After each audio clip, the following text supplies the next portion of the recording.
بسم اللہ الرحمن الرحیم۔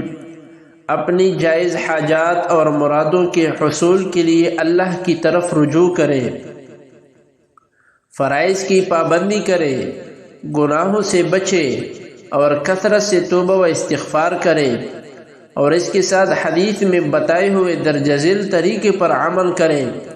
حدیث میں ہے کہ جس شخص کو اللہ تعالیٰ سے کوئی خاص حاجت یا اس کے کسی بندے سے کوئی خاص کام پیش آ جائے تو اس کو چاہیے کہ وضو کرے خوب اچھی طرح، پھر 2 رکعت اپنی حاجات کی نیت سے نماز حاجت پڑھے، اس کے بعد اللہ تعالیٰ کی حمد و ثنا کرے اور رسول اللہ صلی اللہ علیہ وآلہ وسلم پر صلاۃ و سلام بھیجے، یعنی درود شریف پڑھے۔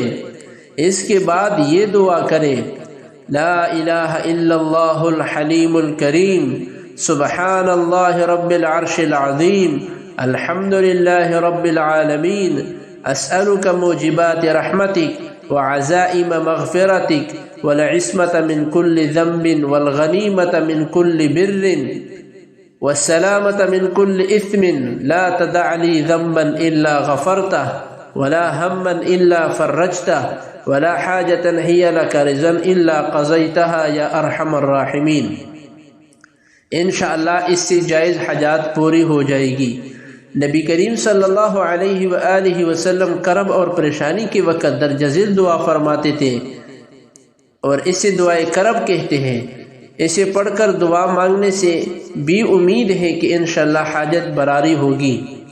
لا الہ الا اللہ العظیم الحلیم، لا الہ الا اللہ رب العرش العظیم، لا الہ الا اللہ رب السماوات ورب الارض ورب العرش الکریم۔